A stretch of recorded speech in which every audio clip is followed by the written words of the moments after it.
আসসালামু আলাইকুম প্রিয় দর্শক, অন্য মঞ্চের আলোচনায় আমাদের আজকের অতিথি ইউনূস আর আলী রিয়াজের গায়ের জোরে জারি করা জুলাই সনদ বাস্তবায়ন আদেশের সরেল সমাধি ঘটেছিল 12ই ফেব্রুয়ারি নির্বাচনের দিনই। তবে ইউনূসের মিত্র জামাত ও এনসিপি হুঙ্কার দিয়ে যাচ্ছিল সংবিধান সংস্কার পরিষদের অধিবেশন ডাকা না হলে রাজপথে নামবে তারা। কিন্তু সংস্কার পরিষদ গঠনের মেয়াদের শেষ দিনে জাতীয় সংসদে সরকারি দলের জবাবে চুপসে গেছে জামাত এনসিপির হুঙ্কারের সেই বেলুন। স্বরাষ্ট্রমন্ত্রী সালাউদ্দিন আহমেদ জামাতের 11 দলীয় জোটের সামনে সংবিধান আর হাইকোর্টের মূলা ঝুলিয়ে দিয়েছেন, এমনকি কৌশলে বুঝিয়ে দিয়েছেন বিরোধী জোট অসাংবিধানিকভাবে সংবিধান সংস্কার পরিষদের শপথ নিয়েছেন।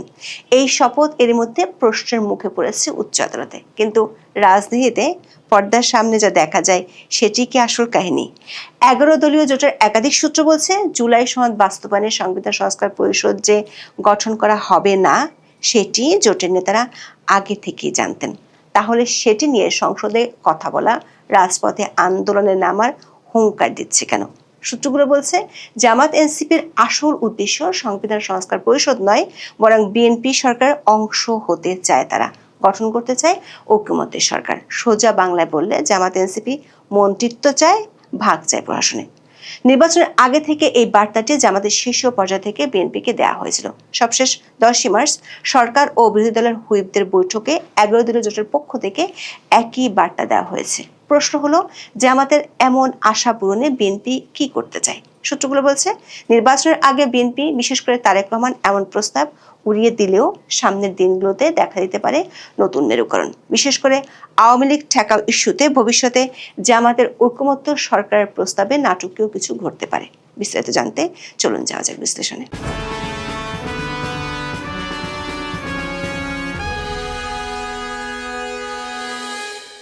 বিএনপি সহ অনেকগুলো রাজনৈতিক দলের আপত্তি সত্ত্বেও অসাংবিধানিক প্রক্রিয়ায় অধ্যাপক ইউনূসের সরকার রাষ্ট্রপতি আদেশের মাধ্যমে জুলাই জাতীয় সনদ বাস্তবায়ন আদেশ জারি করেছিল।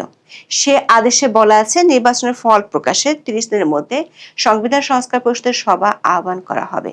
সেই 30 দিন শেষ হয়েছে 15ই মার্চ। এই সময়সীমা শেষ হওয়ার আগে জামাত এনসিপি জোটের পক্ষ থেকে হুঙ্কার দেওয়া হয়, সংবিধান সংস্কার পরিষদের অধিবেশন না ডাকলে 15ই মার্চ হবে সরকারের শেষ অধিবেশন। 15ই মার্চ অধিবেশনের শুরুতে জামাতের আমির বিষয়টি জনগুরুত্বপূর্ণ ইস্যু হিসেবে সংসদে তুলে ধরতে চান। অবশ্য স্পিকার প্রশ্নোত্তর পর্বে এ ধরনের ইস্যু উত্থাপনের সুযোগ নেই বলে 1 ঘন্টা অপেক্ষা করতে বলেন। যখন প্রশ্নোত্তর শেষ হবে তখন আপনি দাঁড়াবেন, আপনাকে ফ্লোর দেবো। দিনের মধ্যে আমি পাচ্ছি তো, এখন এটা উত্থাপন করা যাবে না, আপনাকে সময় দেবো, 1 ঘন্টা অপেক্ষা করুন এই প্রশ্নোত্তর কালের পরে। পরে জামাতের আমির বিষয়টি সংসদে তুলে ধরলে ট্রেজারি বেঞ্চ থেকে এর জবাব দেন স্বরাষ্ট্রমন্ত্রী সালাউদ্দিন আহমেদ। শুরুতেই স্বরাষ্ট্রমন্ত্রী সংসদের কার্যপ্রণালীর 71 বিধিতে বিনা নোটিশে এ ধরনের ইস্যু বিরোধী দলীয় নেতা তুলতে পারেন কিনা সে প্রশ্ন তুলেন। মানে বিরোধী দলীয় নেতাকে কোন বিধিতে এই সময় বিফোর 71 অ্যালাউ করেছেন? This is my point of order. Second হচ্ছে, যদি জরুরি জনগুরুত্বপূর্ণ বিষয়ে কোনো মুলতবি প্রস্তাব আনতে হয় সেটার জন্য বিধি আছে, সেই বিধিতে কোনো নোটিশ তিনি দিয়েছেন কিনা রুলস অফ প্রসিডিউর 62 অনুসারে। এরপর সালাউদ্দিন আহমেদ বিরোধী দলীয় জোটকে যে বার্তা দিয়েছেন তার অর্থ হলো, সংবিধান সংস্কার পরিষদ গঠনের দাবিটি একদিকে অসাংবিধানিক আর বিষয়টি আদালতে বিচারাধীন। সালাউদ্দিন আহমেদ পরিষ্কার করে বলে দেন কেন রাষ্ট্রপতি সংবিধান পরিষদের অধিবেশন ডাকতে পারবেন না, আর প্রধানমন্ত্রী তারেক রহমান কেন রাষ্ট্রপতিকে এই অধিবেশন ডাকার জন্য পরামর্শ দিতে পারবেন না। সংবিধান সংস্কার পরিষদের যেখানে অস্তিত্ব না থাকায় প্রধানমন্ত্রীও সেটা পরামর্শ দিতে পারেন না রাষ্ট্রপতিকে, রাষ্ট্রপতিও সেই অধিবেশন আহ্বান করতে পারেন না, বিধায় সে করেননি। দর্শক, সালাউদ্দিন আহমেদের বক্তব্য থেকে পরিষ্কার, জুলাই সনদ আর তার বাস্তবায়নের আদেশের গোড়াতেই বড় গলদ করে রেখেছে আলী রিয়াজের ঐকমত্য কমিশন। গায়ের জোরেই ওই আদেশ জারি করা হয়েছিল বলে দাবি করেন স্বরাষ্ট্রমন্ত্রী, যাকে তিনি বলেছেন আরোপিত আদেশ। আর এই আরোপিত আদেশের মাধ্যমে শপথ নিয়ে বিরোধী এমপিরা এরই মধ্যে অসাংবিধানিক কাজ করে ফেলেছেন। আর অধ্যাপক ইউনূসের অতি প্রিয়, যেটির জন্য আইন ভঙ্গ করে রাষ্ট্রের কারি অর্থ খরচ করে ব্যাপক প্রচারণা চালিয়েছিল, সেই গণভোট যে দেশের ভোটারদের জন্য একটি বিরাট ধাঁধা ছিল, সেটি বলেন সালাদ। জুলাই জাতীয় সনদের সমঝোতা হয়নি, এটা একটা জবরদস্তিমূলক আরোপিত আদেশ করে সেই আদেশের একটা প্রশ্ন গণভোটের মধ্যে দেয়া হলো, যেটা আমার পড়তে লাগছে 3.5 ঘন্টা। জনগণ সেটা পড়ে হ্যাঁ এবং না দিয়েছে কিনা আমি জানি না। সালাউদ্দিন আহমেদের এমন জবাবের পর জামাত এনসিপির আগের দিনের যে হুঙ্কার সেটি হঠাৎই চুপসে গেছে। বিরোধী দলীয় নেতা ও জামাত ইসলামের আমির শফিকুর রহমান বলেছেন, সংবিধান সংস্কার পরিষদ গঠন নিয়ে সৃষ্ট সংকটের সমাধান জাতীয় সংসদের ভিতরে হোক এমনটা চায় বিরোধী দল, তবে সংসদের ভিতরে এর সমাধান না হলে রাজপথে নামবেন। দর্শক, ত্রয়োদশ জাতীয় সংসদের প্রথম অধিবেশনের প্রথম দিন থেকে জামাত এনসিপি জোটের আচরণ নিয়ে বেশ সমালোচনা হয়েছে। প্রথম দিন রাষ্ট্রপতি মোহাম্মদ শাহাবুদ্দিনের ভাষণ দেওয়ার প্রতিবাদে তারা নজিরবিহীনভাবে প্ল্যাকার্ড প্রদর্শন করে ওয়াকআউট করে, এমনকি জাতীয় সঙ্গীতের অবমাননার মতো ঘটনাও তারা ঘটিয়েছে। কিন্তু যেই রাষ্ট্রপতির পদত্যাগের দাবিতে জামাত এনসিপি গলা ফাটাচ্ছে, সেই রাষ্ট্রপতির আদেশের বলেই সংবিধান সংস্কার পরিষদ তারা চাইছে তাদের ভাষায় যে রাষ্ট্রপতি অবৈধ, সেই রাষ্ট্রপতি সংবিধান সংস্কার পরিষদের অধিবেশন আহ্বান করল। আরো নাটক আছে, রাষ্ট্রপতির ভাষণ বয়কট করলেও সেই ভাষণের উপর আলোচনার জন্য 50 ঘন্টা সময় নির্ধারণের প্রস্তাব জামাত এনসিপি দিয়েছে। 15 মার্চ সংসদে সালাউদ্দিন আহমেদ এমন তথ্য জানালে হাসির রোল পড়ে যায়। আমাদের বিরোধী দলীয় বন্ধুরা ভাষণ শুনতে চাননি, চলে গিয়েছেন, ভালো কথা, কিন্তু সেই ভাষণের উপর আলোচনার জন্য তিনি কালকে প্রস্তাব করেছেন 50 ঘন্টা বরাদ্দ করা হোক। প্রশ্ন হলো, জামাত এনসিপি জোটের এমন দ্বিচারিতা কেন? সূত্রগুলো বলছে, জুলাই সনদ আর সংবিধান সংস্কার পরিষদের সলিল সমাধি যে হয়েছে সেটি তারা আগেই জানতো। তাহলে 15 মার্চ শেষ অধিবেশন হবে, রাজপথে নামবে, এমন হুঙ্কার দিচ্ছে কেন? বিএনপির একাধিক সূত্র বলছে, জামাত এনসিপির লক্ষ্য ঐক্যমত্য সরকারের অংশ না, মানে মন্ত্রিত্ব পাওয়া এবং প্রশাসনের অংশীজন হওয়া। ঐক্যমত্যের সরকার গঠনের জন্য বিএনপিকে নির্বাচনের আগে থেকে জামাত প্রস্তাব দিয়েছিল। খালেদা জিয়ার মৃত্যুর পর শোক জানাতে গিয়ে তারেক রহমানের সাথে এ বিষয়ে কথা হয়েছিল, এমন তথ্য খোদ জামাতের আমিরই সাংবাদিকদের জানিয়েছিলেন। গত 2 জানুয়ারি জামাতের আমির শফিকুর রহমান বিএনপি চেয়ারপারসন তারেক রহমানের সাথে সাক্ষাৎ শেষে সাংবাদিকদের বলেছিলেন, দেশের স্বার্থে অতীতের মতো ভবিষ্যতেও বিএনপির সঙ্গে মিলে মিশে কাজ করবেন। ওই দিন তিনি বলেছিলেন, নির্বাচনের পরপরই সরকার গঠনের আগেই তারা বসবেন, খোলা মনে কথা বলবেন। সূত্রগুলো বলছে, সেই বৈঠক হয়েছিল নির্বাচনে জেতার পর 15 ফেব্রুয়ারি তারেক রহমান জামাতের আমিরের বাসায় গিয়েছিলেন। তবে নির্বাচনের আগে একাধিক সাক্ষাৎকারে জামাতের সঙ্গে ঐক্যমত্যের সরকার গঠনের প্রস্তাব তারেক রহমান উড়িয়ে দিয়েছিলেন। 6 ফেব্রুয়ারি রয়টার্সে তারেক রহমানের একটি সাক্ষাৎকার প্রকাশিত হয়। রয়টার্স লিখেছে, দেশের সামগ্রিক স্থিতিশীলতা ফিরিয়ে আনতে আবারও ঐক্যমত্যের সরকার গঠনে আগ্রহী জামাত। এ বিষয়ে প্রশ্ন করলে তারেক রহমান রয়টার্সকে বলেন, কিভাবে তারা রাজনৈতিক প্রতিপক্ষের সঙ্গে সরকার গঠন করবেন, তাহলে বিরোধী দল কে হবে? সূত্রগুলো বলছে, জামাত ও এনসিপির পক্ষ থেকে সবশেষ 10 মার্চ ঐক্যমত্য সরকার গঠনের নামে মন্ত্রিত্বের দাবিটি সরকারকে জানানো হয়েছে। ওই দিন সরকারি দলের চিফ হুইপ ও বিরোধী দলীয় সংসদ সদস্যদের মধ্যে গুরুত্বপূর্ণ একটি বৈঠক অনুষ্ঠিত হয়। বৈঠকে বিরোধী দলীয় চিফ হুইপ নাহিদ ইসলামের নেতৃত্বে 3 সদস্যের একটি প্রতিনিধি দল অংশ নেয়। প্রতিনিধি দলের অন্য সদস্যরা হলেন মোহাম্মদ রফিকুল ইসলাম খান এমপি, মোহাম্মদ আবুল হাসনাত এমপি ও মোহাম্মদ নুরুল ইসলাম এমপি। দৈনিক ইত্তেফাকের খবরে বলা হয়েছে, এই সময় উভয় পক্ষ জাতীয় স্বার্থে সংসদীয় কার্যক্রমকে আরো গতিশীল এবং অংশগ্রহণমূলক করার উপর বিশেষ গুরুত্ব আরোপ করেন। বিশেষ করে একটি ঐক্যমত্যের সরকার প্রতিষ্ঠার লক্ষ্যে বিস্তারিত আলোচনা হয়। একাধিক সূত্র বলছে, জামাত এনসিপির দাবি দুটি। প্রথমত, 4টি মন্ত্রণালয়ের দায়িত্ব চায় তারা।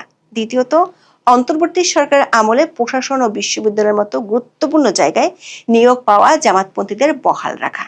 তারেক রহমান নির্বাচনের আগে জামাতের সাথে ঐক্যমত্যের সরকার গঠনের সম্ভাবনা নাকচ করে দিয়েছিলেন, তবে নির্বাচনের পর নতুন মেরুকরণ ঘটছে।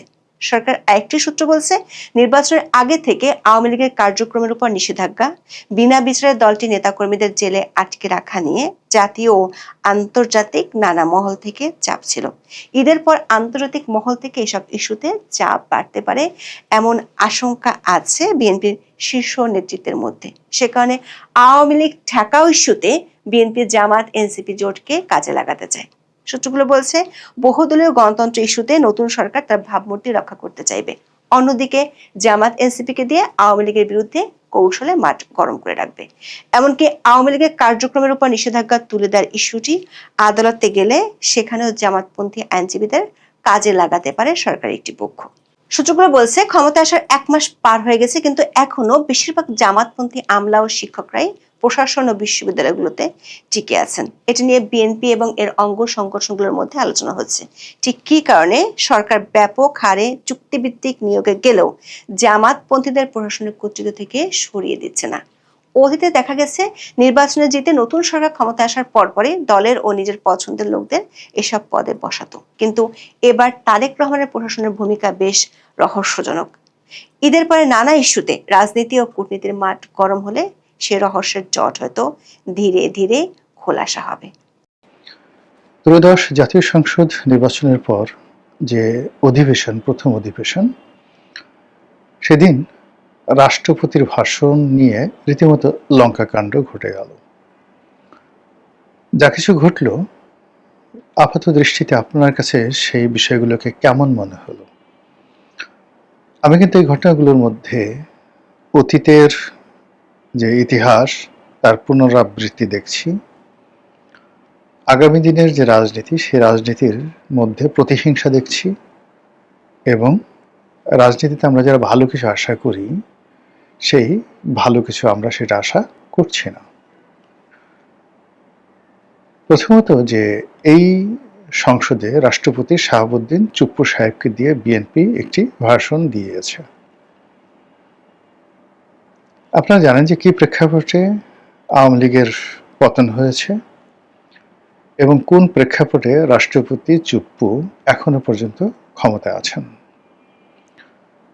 মূলত তার যদি জীবনের হুমকি না থাকতো, তাকে যদি সেফ এক্সিট দেওয়া হতো, সম্ভবত শেখ হাসিনার পর তিনি হতেন প্রথম ব্যক্তি যিনি বাংলাদেশ ছেড়ে চলে যেতেন। শেখ হাসিনা যেতে পারেননি, বা তাকে যেতে দেওয়া হতো না, যদি না সেনাবাহিনী বা যথাযথ কর্তৃপক্ষ তাকে নিরাপদে বাংলাদেশের হেলিকপ্টারে করে ভারত সরকারের অনুমতি নিয়ে ভারতে পাঠিয়ে দেওয়া না হতো। একইভাবে রাষ্ট্রপতির যদি স্বাধীনতা থাকতো যে তিনি উড়ে যে কোনো দেশে চলে যেতে পারেন, তিনি কোথায় চলে যেতেন একমাত্র আল্লাহ জানেন। কিন্তু যে ঘটনা শেখ হাসিনার সাথে করা হয়েছে, সেই ঘটনা রাষ্ট্রপতির সাথে করা হয়নি। তার সিকিউরিটি দ্বারা, তার পিজিআর দ্বারা তাকে এমনভাবে আবদ্ধ করে রাখা হয়েছিল যে এই বেচারার বঙ্গভবনের বাইরে যাওয়ার কোনো রকম সামর্থ্য ছিল না।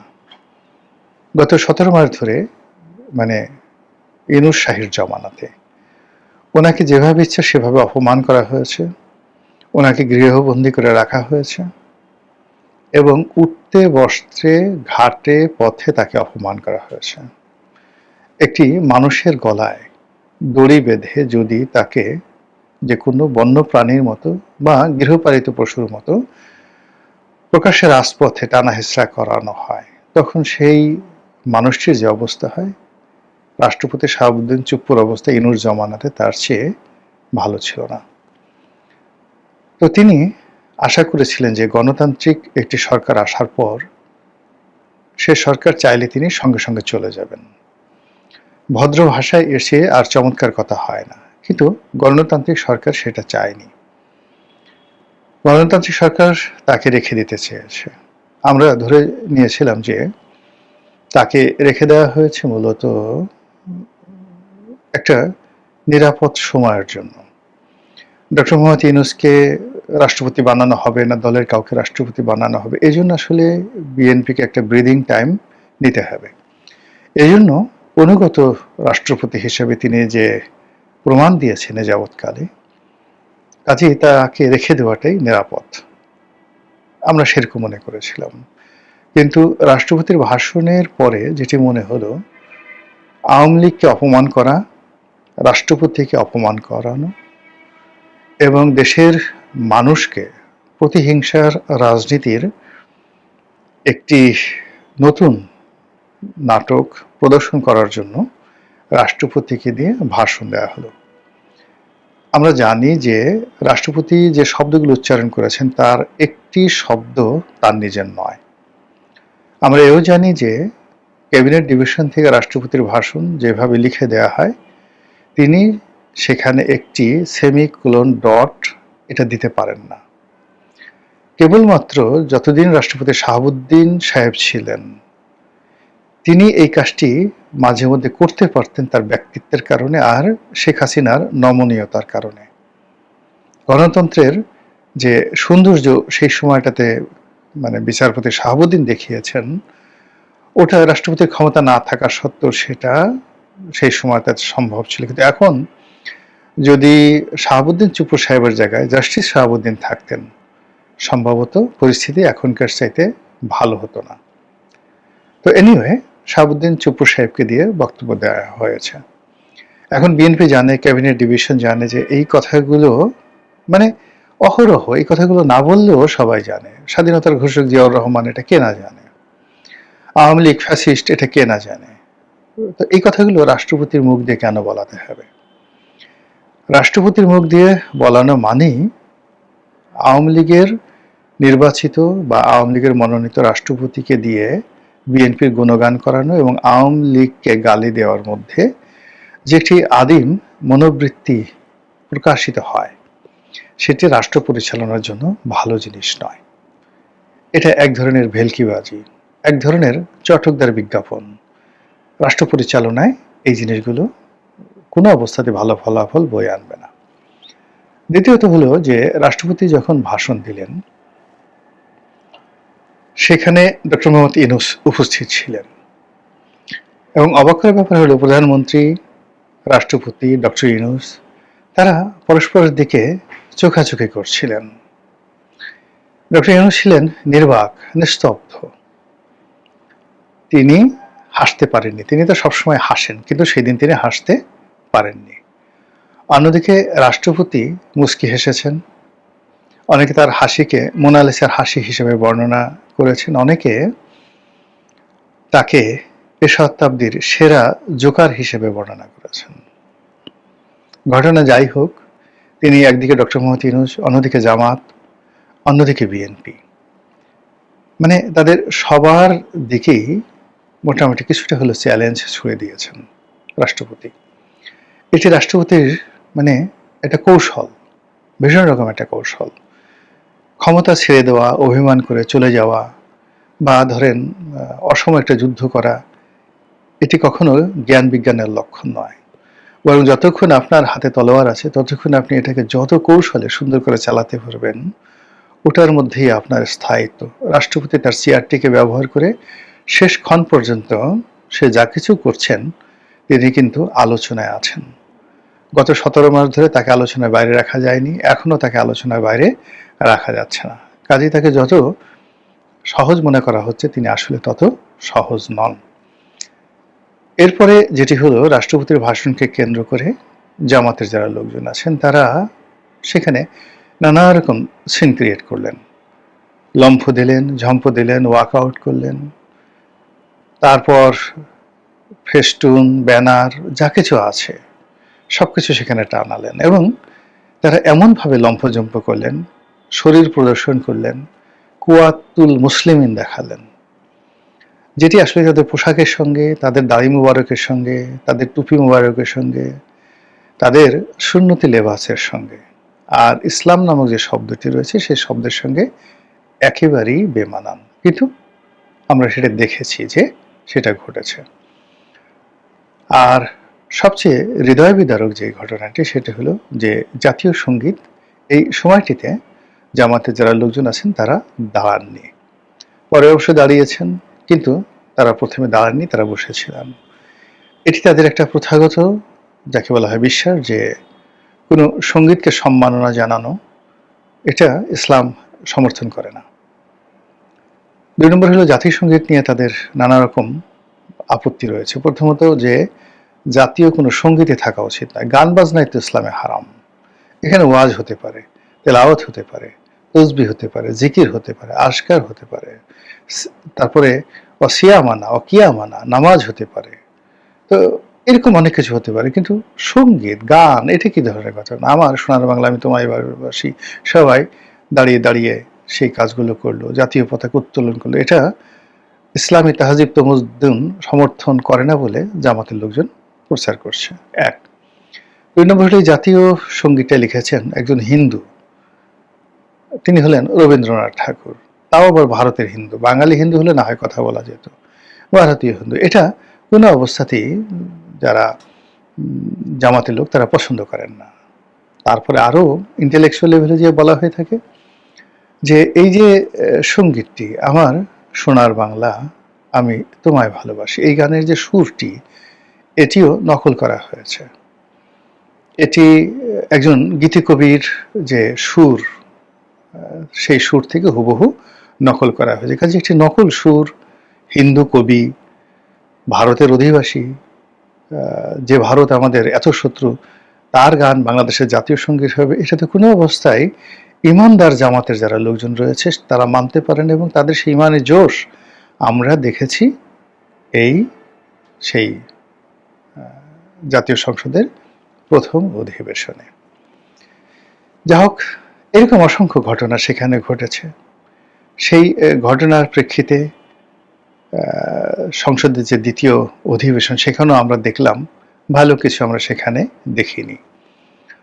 তো সামনে যে রাজনীতি, সেই রাজনীতি সংসদের অধিবেশন থেকেই আমরা বুঝতে পারি যে এখানে জামাত কিংবা বর্তমান সরকার যারা আছেন, কিংবা রাষ্ট্রপতি আছেন, কিংবা ক্ষমতার জন্য বলয়গুলো রয়েছেন, সেই বলয়ের মধ্যে যে সমন্বয় হওয়ার কথা সেটা হচ্ছে না, সহমর্মিতা হচ্ছে না, এবং কোথায় যেন একটা হাহাকার। যেমন বাড়ির বড় ছেলে মারা গেছে বা বাড়ির মুরব্বী মারা গেছেন, ঠিক ওই সময় কারো মুসলমানি হলো, কোনো একটা বাচ্চা ছেলের মুসলমানি হলো, এবং সেটার জন্য গান বাজনা হচ্ছে ছায়া দিল মে আনারে। এখন ওই অবস্থাতে সবাইকে বলা হলো নাচো, গানের সঙ্গে নাচো ছায়া দিল মে আনারে, আজকে চেনা জানা রে, এটা উর্দু গান আছে এরকম, বা আপকে দিল মে আঞ্জুমান মে, বিখ্যাত একটা গান আছে। তো এরকম গান গেল আর নাচলো। আর দমাদম মাস ক্যালেন্ডার তো আছেই, রুনা লাইলার সেই বিখ্যাত গান। তো কেমন লাগবে বলেন তো, যে বাড়ির মুরব্বী মারা গেছে, এরকম একটা অবস্থা। আমাদের এখন যে অবস্থা বাংলাদেশে, সবার মনের মধ্যে অশান্তি, ব্যবসা নাই, বাণিজ্য নাই, আয় নাই, রোজগার নাই, চাকরি নাই, বাকরি নাই, পেট্রোল নাই, মানে কেনার টাকা নাই, পয়সা নাই, যে যার মতো উদ্ভ্রান্তের মতো ঘুরে বেড়াচ্ছে মানুষ। ঠিক সেই জায়গাতে যখন সং করা হয়, ভং করা হয়, লম্ফ করা হয়, ঝম্প করা হয়, মানুষের অভাব অভিযোগের কথা যখন বলা হয় না, তখন বুঝে নিতে হবে যে যারা জনগণের কথা বলে জাতীয় সংসদে গিয়েছেন, যারা নির্বাচিত সংসদ সদস্য রূপে জাতিকে সেবা করার জন্য শপথ নিয়েছেন, সেখানে কিছু ঘাপলা আছে। আর সেই ঘাপলাটা যতক্ষণ না পর্যন্ত মিটমাট না হবে, ততক্ষণ পর্যন্ত একটা সংসদ প্রাণবন্ত এবং কার্যকর হবে। আর সেই সংসদীয় রাজনীতিতে বরকত আসবে, এটি কল্পনা করাই যাকে বলা হয় নির্বুদ্ধিতা। মহান আল্লাহ আমাদের সবাইকে হেদায়েত দান করুন এবং হেফাজত করুন। আসসালামু আলাইকুম ওয়া রাহমাতুল্লাহি ওয়া বারাকাতুহু।